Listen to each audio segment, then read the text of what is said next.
chegou a hora que Deus diz que Ele procura os verdadeiros adoradores, né? Aí eu vou ler um pouquinho aqui, assim, ó, no caminho do reavivamento, há um tema que tem sido fortemente negligenciado, e esse tem sido por muitos colocado de lado. E muitos dizem assim: eu sei que é bíblico, eu sei que é verdadeiro, e em algum momento eu vou tomar uma decisão nessa área. E Jesus expressa isso em João 4:23 várias vezes na Bíblia, citando que existem duas classes: aqueles que construíram sua casa sobre a rocha e aqueles que construíram a casa sobre a areia. Mas Jesus fala também de duas portas, de duas árvores, de dois frutos, nesse mesmo texto de João 4:23. Mesmo que não esteja de maneira explícita, Jesus também está falando aqui de duas classes.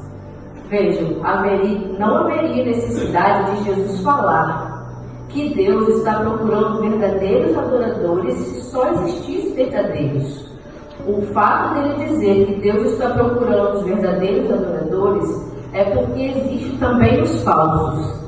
Então, mesmo que seja uma maneira direta, mesmo que não seja uma maneira direta, indiretamente Jesus está falando que existem dois grupos: os verdadeiros e os falsos.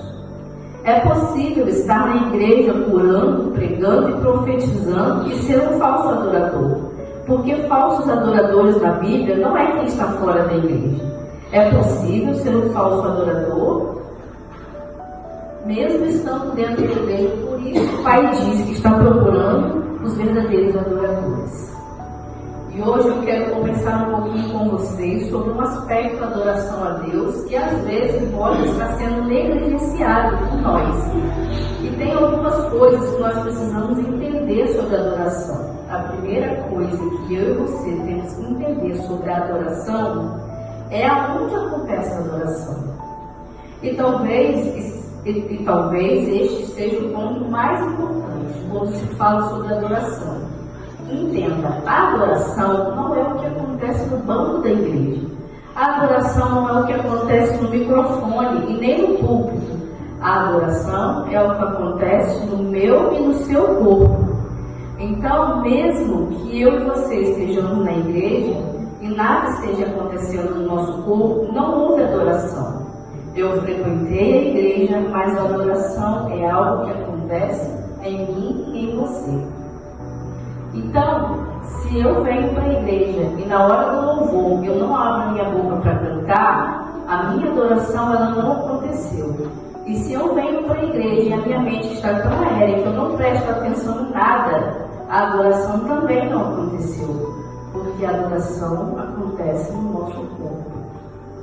E Paulo expressou assim em 1 Coríntios 6:19 e 20. Então não sabeis que o nosso corpo é o templo do Espírito Santo, que habita em vós, proveniente de Deus, e que não sois de vós mesmos, porque se fostes comprados por bom preço, glorificais, pois, a Deus no vosso corpo e no vosso espírito, os quais pertencem a Deus. Então, o Espírito Santo ele quer habitar no nosso corpo. O Espírito Santo não habita nesse microfone. O Espírito Santo não habita no banco da igreja que você senta. O Espírito Santo habita e age em mim e em você. E é aqui que acontece a verdadeira adoração. Talvez o personagem bíblico que mais entendeu isso foi Daniel. Daniel e seus amigos. Daniel e seus amigos foram levados cativos e exilados para a Babilônia. No meio do caminho, eles foram pensando: quando chegar lá, nós seremos chicoteados, nós seremos presos ou até mesmo mortos. Se vocês quiserem ler, Daniel 1, 3, 4 e 5. E com isso, nós aprendemos que nós às vezes sabemos, mas fingimos que não sabemos. E quando que entra no nosso corpo para nos alimentar, não é aquilo que realmente alimenta, isso vai influenciar diretamente na nossa adoração.